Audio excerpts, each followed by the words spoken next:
Assalamualaikum teman-teman, bertemu kembali dengan Bunda Rafi hari ini dalam pembelajaran IPA. Hari ini kita akan bahas materi baru, bab baru mengenai klasifikasi makhluk hidup. Apa itu klasifikasi?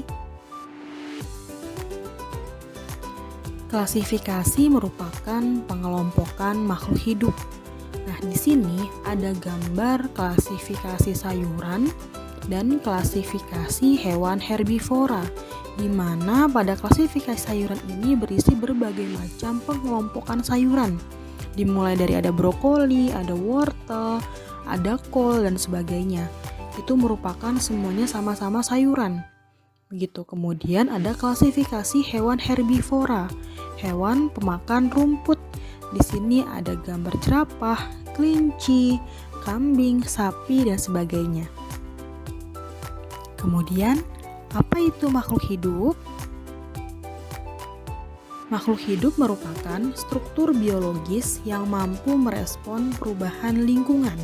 Ketika sesuatu dapat merespon atau mampu beradaptasi dengan lingkungan, maka dia disebut makhluk hidup. Teman-teman, harimau adalah salah satu makhluk hidup yang dapat berlari dengan cepat. Mobil juga seperti itu. Tapi, mengapa mobil tidak dikatakan makhluk hidup ya? Untuk dikatakan sebagai makhluk hidup, ada 8 kriteria atau ciri-ciri yang harus dimiliki. Apa saja sih ke-8 ciri-ciri itu? Yuk kita pelajari bersama. Yang pertama adalah bergerak. Nah, di sini Bunda sediakan gambar harimau dan juga mobil yang sedang berjalan. Meskipun harimau dan mobil sama-sama dapat bergerak, namun mobil tidak dikatakan sebagai makhluk hidup. Mengapa? Karena mobil bisa bergerak karena ada manusia sebagai faktor pengendalinya. Makhluk hidup bergerak dengan tujuan diantaranya untuk mencari makan ataupun menghindari musuh. Yang kedua, bernapas. Bernapas dilakukan makhluk hidup untuk memasukkan oksigen ke dalam tubuhnya untuk selanjutnya digunakan dalam proses metabolisme. Hasil samping dari proses metabolisme itu adalah karbon dioksida yang akan dikeluarkan dari tubuh. Jadi, bernapas adalah proses memasukkan oksigen ke dalam tubuh dan mengeluarkan karbon dioksida. Yang ketiga, tumbuh dan berkembang. Manusia, hewan, dan tumbuhan mengalami pertumbuhan dan juga perkembangan. Pertumbuhan dapat diamati seperti pertambahan tinggi, diameter, ataupun volume. Sedangkan perkembangan itu contohnya adanya bunga pada tumbuhan atau pada manusia telah memasuki masa pubertas. Keempat, berkembang biak. Makhluk hidup berkembang biak dengan tujuan untuk mempertahankan keturunannya. Di sini sudah ada gambar 2 induk sapi yang menikah kemudian menghasilkan 4 ekor anak sapi. Hewan berkembang biak dengan beberapa cara.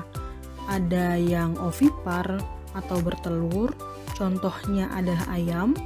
Ada juga yang vivipar atau melahirkan, contohnya adalah kucing.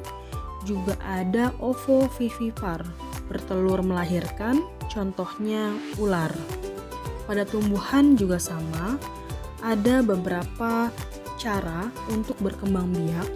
Yang pertama, dengan cara biji, kemudian juga bisa dengan rizoma dan umbi lapis. Kelima, memerlukan makanan. Makhluk hidup memerlukan nutrisi, baik makanan maupun minuman, agar memiliki energi untuk beraktivitas. Keenam, mengeluarkan zat sisa.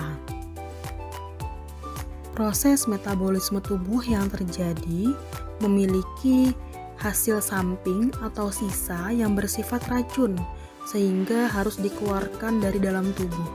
Seperti contohnya urin dan juga keringat. Ketujuh, peka terhadap rangsangan. Peka terhadap rangsangan dibagi menjadi dua, contohnya ada peka terhadap sentuhan dan peka terhadap cahaya, di mana peka terhadap sentuhan ini terlihat saat putri malu yang mengatupkan daunnya saat disentuh oleh tangan manusia.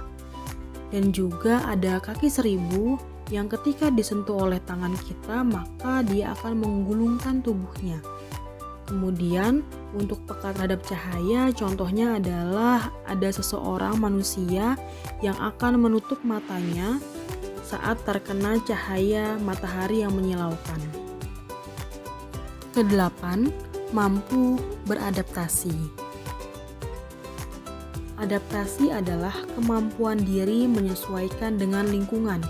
Contohnya mimikri pada bunglon, autotomi pada cicak, dan hibernasi atau istirahat pada beruang. Bagaimana teman-teman? Mudah kan?